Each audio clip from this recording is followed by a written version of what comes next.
Mesiata Dishmaya, Masechet Baba Batra, Daf Pe Aleph, nous commençons à la troisième ligne, une nouvelle Mishnah, Akone Shne Ilanot.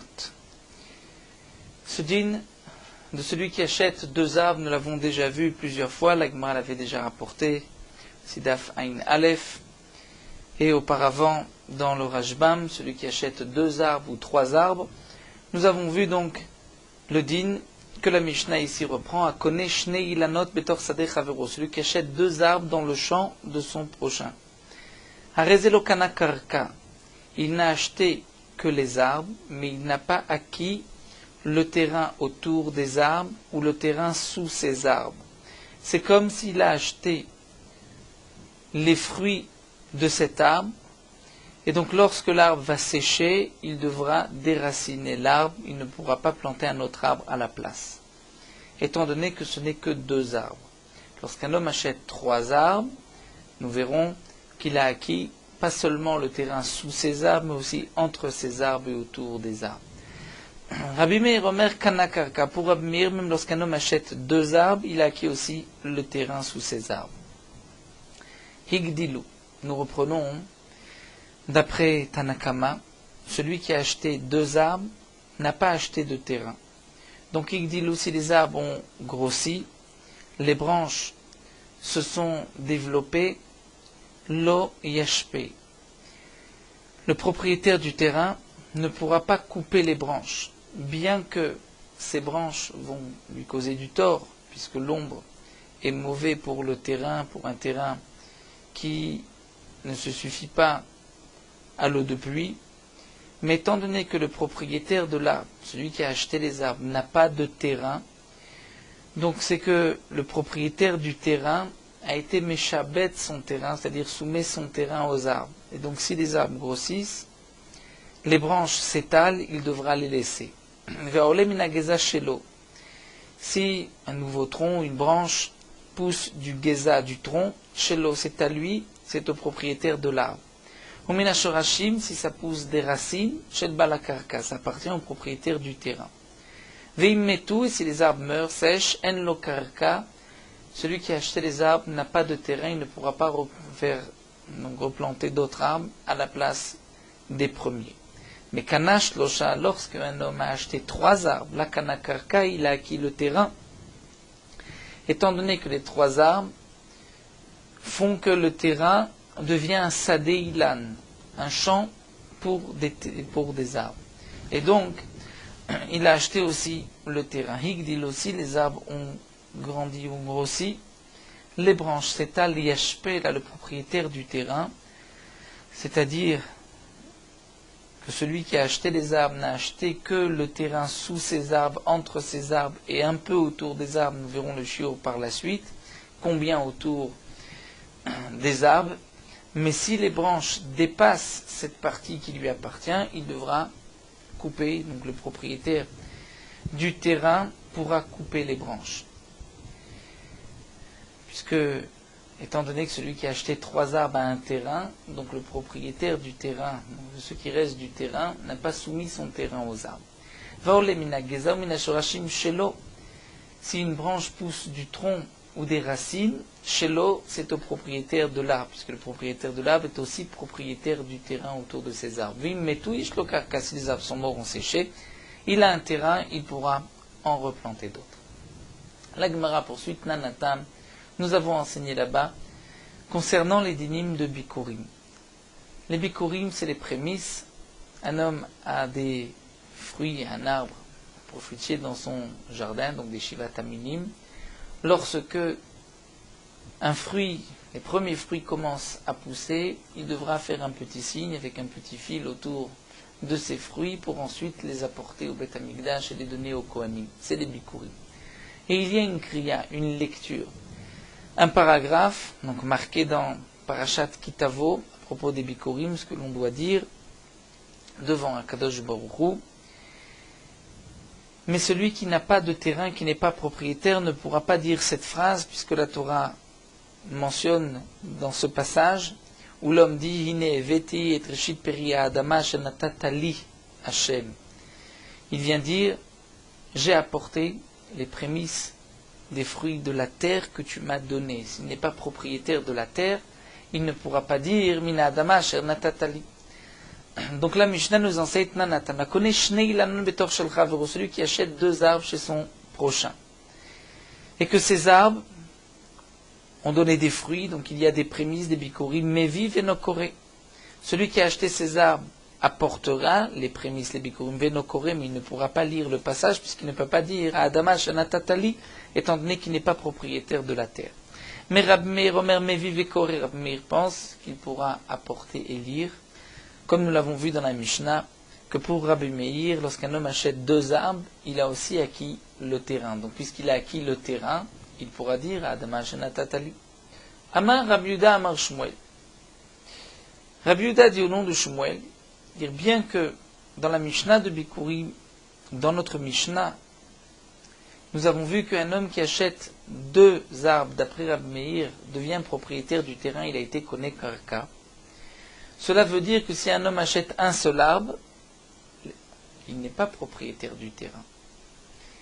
Donc si un homme achète un seul arbre, il ne pourra pas porter les bikurim et dire cette parole Asher Adama Shanatatali, puisqu'il n'est pas propriétaire de l'arbre. Eh bien, Rabbi Yuda vient dire au nom de Shmuel que non. Mechayev araya Rabbi Meir av beloker perot minashuk ou minailan perot ailan, comme dit le bar. Pour Rabbi Meir, même celui qui achète des fruits d'un arbre, il n'achète pas l'arbre, il n'achète pas le terrain. C'est sûr qu'il n'a pas de terrain. Il a juste acheté des fruits, il apportera les bikurim et il pourra lire aussi cette phrase, la paracha, même s'il ne dit pas, il ne pourra pas dire en vérité Mina Adama Asher Natatali, mais malgré tout, il dira tout le passage, et il dira aussi ce passage-là. Nous allons comprendre pourquoi. Donc Rabbi Yuda nous dit au nom de Shmuel que même lorsqu'un homme achète les fruits d'un arbre, et c'est sûr qu'il n'a pas de terrain pour Rabbi Meir, il pourra lire, parce que pour Rabbi Meir, il n'est pas nécessaire d'être propriétaire du terrain pour pouvoir faire cette lecture des bikurim. Mimai, comment Rabbi Yuda au nom de Shmuel ont déduit cela? Mais les katan Mishnah itera, puisqu'en vérité la Mishnah dans bikurim c'est une Mishnah en plus. Lorsqu'un homme achète 2 arbres, nous avons vu dans Baba Batra qu'il est propriétaire d'après Rabbi Meir du terrain. Donc Pshita de Mevivekore, c'est sûr que d'après Rabbi Meir, il apportera les bikurim, il pourra lire et dire Adama Shanatatali. Donc pourquoi la Mishnah dans Masechet Bikurim vient répéter, dire Koneh Shnei Lanot Mevivekore d'après Rabbi Meir? C'est évident puisqu'il est propriétaire du terrain. Et la Shma Mina, le chidouche de cette Mishnah, c'est nous dire Mechayev et Rabbi Meir Ablokar Perot Minashuk, que pour Rabbi Meir, même celui qui achète des fruits Minashuk, c'est-à-dire donc des fruits de l'arbre, il n'est pas propriétaire du terrain, il pourra aussi dire là, le Mikra Bikurim, il pourra apporter les bikurim, lire ce passage, même s'il n'est pas propriétaire du terrain. Ça, c'est le chidouche que la Mishnah, dans Masechet Bikurim, nous enseigne. Alors, c'est vrai que dans la Mishnah de Bikurim, c'est marqué 2 ilanot. Pour Rabbi Meir, c'est même un seul arbre, mais le chidouche, c'est par rapport au Chamim, qui même, lorsqu'on achète 2 arbres, pour les Chamim, on ne lit pas. Mais Rabbi Meir, on pourra lire 2 arbres, et pas seulement 2 arbres, en vérité, même un seul arbre, on pourra, d'après Rabbi Meir, lire. Alors la Gemara continue et demande Ve'aktiv, pourtant c'est marqué Asher tavi me'artzecha, donc les fruits que tu apporteras de ta terre. Donc il faut que tu sois propriétaire. Si tu achètes des fruits, tu n'es pas propriétaire, tu n'apportes pas les bikurim, tu ne pourras pas lire non plus. La Gemara répond non. Ce qui est marqué dans le passage Asher tavi me'artzecha ou les moutés chutz laaretz, c'est pour exclure les fruits de chutz laaretz en dehors d'Eretz Israël. Tu apporteras de ta terre. Mais lorsqu'on apporte d'Eretz Israël, qui est ta terre en général, même si tu n'es pas propriétaire de la terre où l'arbre a été planté, d'où ses fruits proviennent, malgré tout, c'est me'artzecha de ta terre, de la terre d'Israël. Ve'aktiv admatra, pourtant c'est marqué dans le passou Reshit Pikure admatra, donc admatra ta terre, là c'est les maoté admat akum, pour exclure la terre d'un non-juif. Que si un non-juif est propriétaire d'un terrain en Eretz Israël et que tu as acheté des fruits, tu n'amènes pas de bikurim. Mais si c'est la terre d'un Israël, en Eretz Israël, même si toi, tu n'es pas propriétaire du terrain, tu pourras porter les bikurim et dire le mikra bikurim. Ve'aktiv, pourtant c'est marqué Asher natatali, On dit, je t'ai apporté les bikurim, mina adama, asher napri adama, asher natatali, le fruit de la terre que tu m'as donné, donc tu m'as donné la terre. La Gemara répond non. Il faut dire ainsi, de yahavtali zuzeh, vezav nebeu. Que signifie shnatatali? C'est que toi, Hachem, tu m'as donné de l'argent, et avec cet argent, j'ai pu acheter des fruits. Donc pour Rabbi Meir, il n'est pas nécessaire d'être propriétaire de la terre pour pouvoir dire le Mikra Bikurim. Metivra barava object, akonegila nechad betor shel chaverom meviveno kore, le fiche le kanakarka dit Rabbi Meir. Pourtant ici c'est mefourage dans la Braïta. Si un homme achète un seul arbre chez son voisin, il pourra apporter des Bikurim, mais il ne l'ira pas. Pourquoi? Parce qu'il n'est pas propriétaire du terrain. Dit Rabbi Meir, son épouse d'avenir. Donc on voit que pour Rabbi Meir, il faut être propriétaire du terrain. Et donc c'est seulement lorsqu'on achète deux arbres, mais un seul arbre, on n'est pas propriétaire. Alors la Gemara dit Tioufta, c'est effectivement une question sur cet enseignement de Rabbi Yuda au nom de Shmuel. Amar le Rabbi Shimon ben Eliakim le Rabbi Lazar. Rabbi Shimon ben Eliakim dit à Rabbi Lazar, Mima ita ama de Rabbi Meir begilan echad. Alors il nous reste à comprendre. Nous venons de voir que pour Rabbi Meir, lorsqu'un homme achète un arbre, il n'est pas propriétaire du terrain. Il amène quand même les bikurim, mais il ne pourra pas dire le mikra bikurim. Lorsqu'il est propriétaire de deux arbres, il a acquis aussi le terrain, donc il pourra meviv et koré. Trois arbres, c'est évident, meviv et koré. Pour les chachamim, trois arbres, il est propriétaire du terrain, meviv et koré, mais deux arbres, meviv et no koré, parce qu'il n'est pas propriétaire du terrain. Donc reste à comprendre. Maïtama de Rabbi Meir bilan echad. Quelle est la raison de Rabbi Meir? Lorsqu'un homme a acheté qu'un seul arbre, puisqu'il n'est pas propriétaire du terrain, pourquoi apporte-t-il les bikurim? Et pour les chachamim, lorsqu'un homme a acheté deux arbres, il n'est pas propriétaire du terrain. Donc pourquoi apporte-t-il les bikurim? S'il ne peut pas lire, donc il n'est pas propriétaire du terrain, il ne devrait pas apporter non plus. Amarlo, il lui a répondu, Lazare répond, Davar sharishonim la amru bota'am. Une question sur laquelle les rishonim n'ont pas donné de raison. Tisha leini bebet midrash, il va me poser la question bet midrash que des levaïcheni pour me faire honte. Et c'est vrai, c'est une bonne question, les chachamim n'ont pas donné de raison. Amar Rabba intervient et dit, mais Maïkoucha, quelle est la question?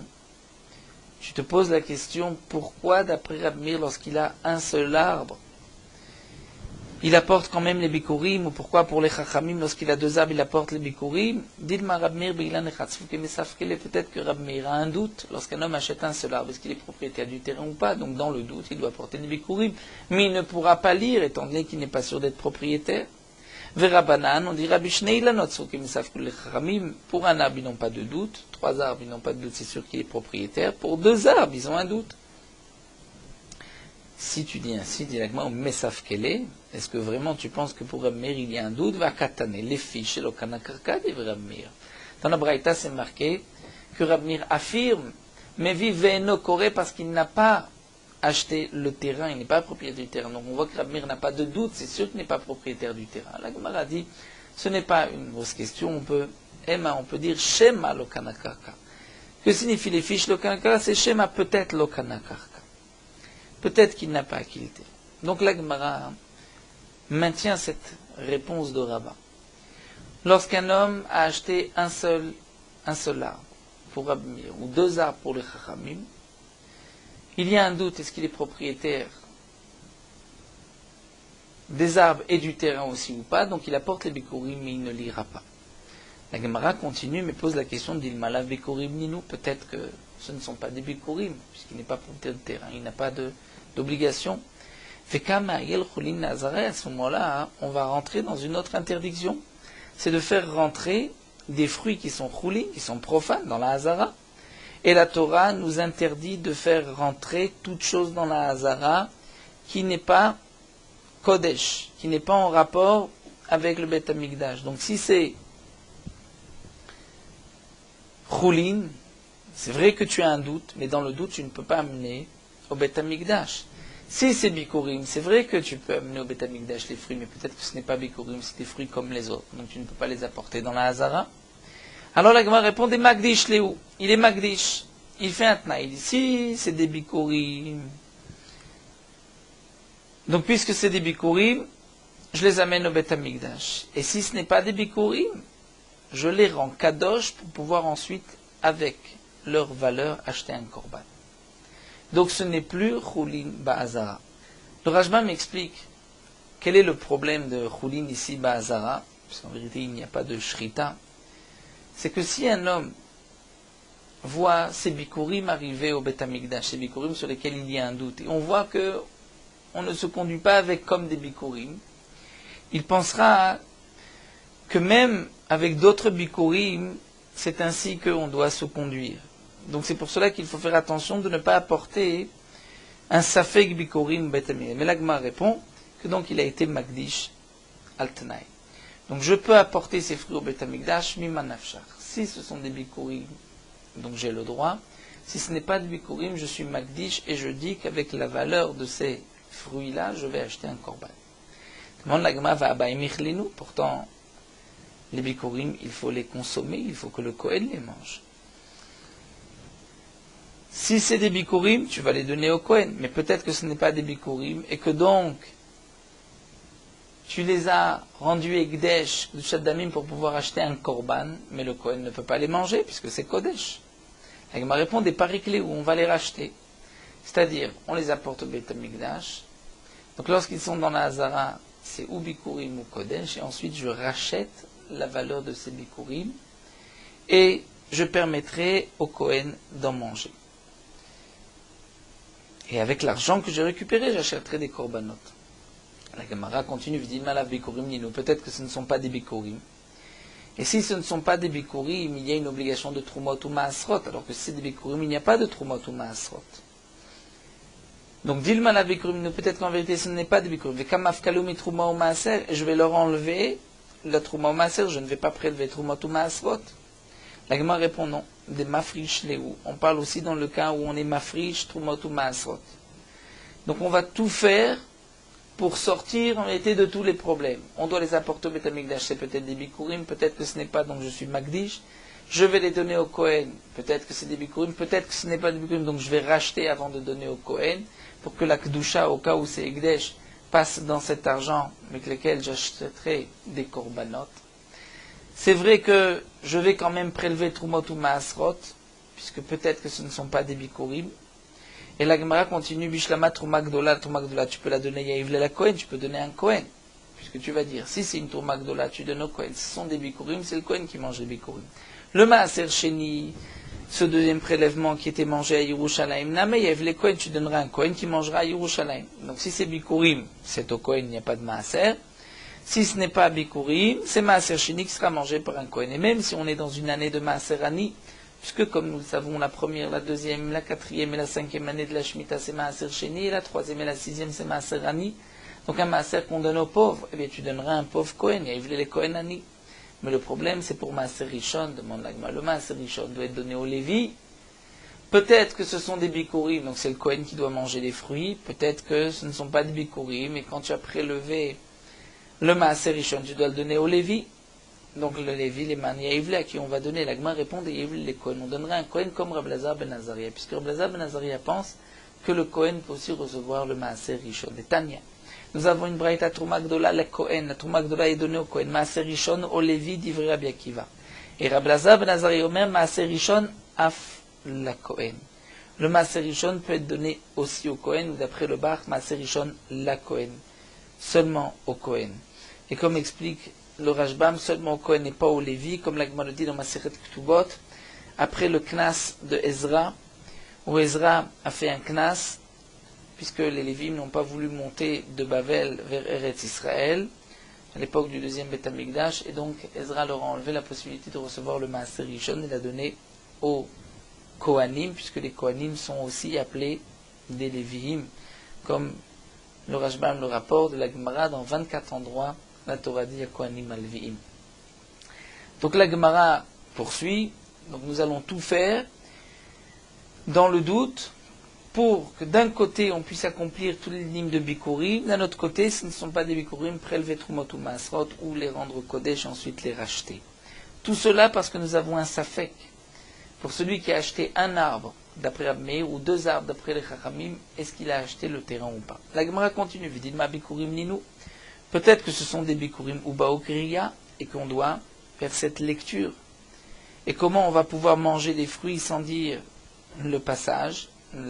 Donc le passage, on ne peut pas le dire puisqu'on ne peut pas dire Minadam Hashana Tatali, peut-être que tu n'es pas propriétaire du terrain. La Gemara répond Kriya Loma Kevet. ce n'est pas grave. Si on ne lit pas, ce n'est pas me'akev. La Gemara demande vélo, et non, ce n'est pas me'akev. Amar Rabbi Zira, pourtant Rabbi Zira a dit, dans le din de Menachot, koloro il est bila en bila me'akevet bo. C'est-à-dire, comme explique le Rashbam dans Masechet Menachot, nous savons que un homme qui veut offrir une mincha, une offrande, les Menachot de la Torah, c'est un issaron, asiri taïfa, un dixième de efa. Les Chachamim nous ont enseigné qu'un homme peut offrir jusqu'à 60 issaron dans un seul keli. Un homme qui dit je veux offrir 61 issaron, il devra apporter 60 issaron dans un kli et un issaron en plus dans un autre kli. Pourquoi? Parce que 60 issaron, comme c'est une seule mincha, il doit amener un log shemen, une seule mesure d'huile. Et donc là, cette mesure de log shemen peut suffire pour faire la blila, pour mélanger avec 60 issaron. Mais avec 61, ça ne se mélange pas bien. Donc puisqu'on ne peut pas le mélanger, donc il devra apporter en vérité dans deux kélim. 60 dans un kéli avec un log shemen et un issaron dans un autre kéli avec un log shemen. Et la Gemara pose la question dans Menachot, mais pourtant si on ne fait pas la blila, si on ne mélange pas, ce n'est pas grave. Et Rabbi Zira répond c'est vrai. Mais lorsque on peut mélanger et qu'on ne mélange pas, là ce n'est pas grave. Kol haraou il bila, dire une mincha dans un kli où on peut mélanger. Si on ne le fait pas, ce n'est pas grave. En bila me'akevet. Mais lorsque eno raou il bila, c'est-à-dire il y a 61 issaron où là on ne peut pas mélanger avec un log, là la bila est me'akevet. Dans les mots, dit la Gemara ve'amar Rabbi Zira kol haraou il bila, bila c'est la blila. Là où on peut mélanger en bila me'akevet, même si on ne mélange pas, ce n'est pas grave. Lorsqu'on ne peut pas, c'est me'akev. Donc si c'est ainsi, dit la Gemara, la kriya, cette lecture, si je ne peux pas lire, parce que je ne peux pas dire, alors à ce moment-là, la kriya est me'akevet. Quand je peux lire et que je ne lis pas, ce n'est pas me'akev. Mais lorsque je ne peux pas lire, c'est me'akev. La Gemara répond, David Lou, Rabbi Yosef bar Chanina, on va faire comme ce dîner de Rabbi Yosef bar Chanina de Amar qui a dit, Batzran veshagran biyad shliach, un homme qui coupe ses fruits et qui les envoie par l'intermédiaire d'un shliach. Va mettre shliach baderech, ou bien le shliach qui lui-même a coupé les fruits est mort en chemin et qui nomme un autre shliach, mevi ve'enokore. Il apportera les bikurim, mais il ne pourra pas lire. C'est-à-dire que les propriétaires ne peuvent pas lire lorsque, entre la Betsira et la Shlichut, il y a eu une interruption, ce n'était pas la même personne. Maïtama, pour quelle raison dire-t-il? Puisque c'est marqué dans le pasuk de la Karta, tu prendras un Mereshit Kopri Adama, donc tu vas prendre les fruits, et ensuite la Torah dit, ou Vata, et la Kohen, et tu iras chez le Kohen. De là, on apprend à acheter l'ekicha vava kechad. Il faut que la lekicha, couper les fruits, et la ava'a, c'est-à-dire les amener kechad, que ce soit la même personne. Veha leka, et dans ce cas-là, il n'y a pas, étant donné que c'est le balabait qui les a coupés, et ensuite il est envoyé par un shliach. Ou bien le shliach qui les a coupés est mort. Et comme nous explique le Rashbam, lorsqu'un homme nomme un shliach, c'est-à-dire lui les a coupés et le shliach les a amenés. Ce n'est pas une lekicha, une ava'a ke'echad, ce sont deux personnes. Si le shliach est mort, ce n'est pas lekicha ve'ava'a be'echad. Mais dans le cas où c'est le shliach qui a coupé les fruits et le shliach qui les a amenés à Yerushalayim, là les propriétaires peuvent lire le paragraphe puisqu'il y a un din shlucho shel adam kemoto. Donc de là on apprend que le shliach, lui, bien sûr, ne peut pas lire. Les Baalim vont lire seulement si la lekicha et la va'a, c'était par la même personne. Et donc, nous dit la Gemara, on va aussi ici, dans ce cas-là, dans ces bikurim, lorsqu'il n'y a qu'un seul arbre pour amener ou deux arbres pour les chamim, puisque nous avons un doute. Donc, on va quand même appliquer les dinim des bikurim. Mais comme il y a un problème par rapport à la kriya, comme nous l'avons vu, et qu'il faut que ce soit raoul likrot, donc ce qu'on va faire, c'est qu'on va faire comme Rabbi Yosef bar Chanina, c'est-à-dire que le propriétaire va les couper et va envoyer par un shliach. Et à ce moment-là, il n'y a pas d'obligation sur ces fruits de kriya. Et comme le Rashbam l'expliquait avant, lorsque sur des fruits, il n'y a pas d'obligation de kriya, comme dans ce cas-là, ou comme dans un autre cas, mais à Chagat Chanukah, de la période de Sukkot jusqu'à Chanukah, où on apporte quand même les bikurim, mais on ne lit plus. Là, on ne dira pas, hein, pourtant il faut lire. Pourquoi? Parce qu'on l'apporte dans une période où de toute manière on ne va pas lire. Mais lorsque c'est dans une période, dans un cas où on peut lire, là on a un problème si on ne peut pas lire parce que nous avons comme ici un safek. Donc dans ce cas-là, hein, puisque il nous faut l'ékira vavak et rad, lorsque le propriétaire va couper, il va envoyer par l'intermédiaire d'un shliar, puisqu'on ne peut pas lire, c'est un cas où milekhatri, là on ne peut pas lire à cause d'un autre problème de la carte aveveta, donc il n'y a pas de problème de kriya. Amalé Ravacha Berdravia le Ravashim, dernière question. Ravacha Berdravia pose la question Ravashim, Irde Psukeninu Likro. Après tout, ce ne sont que des psukim, quel est le problème? Pourquoi il ne pourrait pas lire Misafek, comme s'il dit dans la Torah, qu'Adam Akore Batora. Amarle, il lui a répondu Mishum de Mirze Keshikra, parce que ceci paraît être un mensonge. En vérité, pourquoi il lit maintenant? Il n'est pas en train de lire dans la Torah parce qu'il apporte des bikurim, mais peut-être que ce n'est pas son terrain. Donc il ne veut pas dire un mensonge, il ne peut pas dire Mashonatatali, comme dit le Rashbam, le pasuk d'Over Shkarim le Ikon Legedenai, celui qui parle, qui dit un mensonge ne peut pas être devant un Kadosh Baruch Hu. Donc c'est pour cela qu'on ne peut pas lire Misafek. Ou bien encore, Amesharsha Berdrafri Amar donne une autre réponse, dit Matelafkun Mitruma Maaser. C'est-à-dire que si un homme voit que dans ce cas-là, lorsqu'un homme a apporté des fruits d'un seul arbre, il était propriétaire d'un seul arbre d'après Rabbi ou deux arbres d'après les Chachamim, mais on voit qu'il va lire, les gens vont dire tiens, il lit, donc c'est sûr que ce sont des bikurim.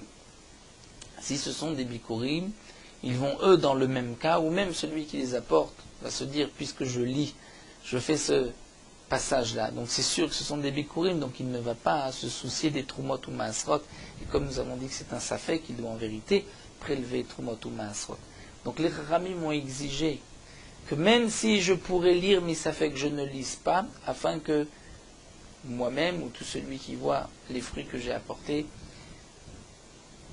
comprenne qu'il y a ici une différence avec les autres bikurim, c'est qu'il y a un Safek, et donc Misafek, on prélèvera quand même les trumot ou masrot, comme nous l'avons expliqué.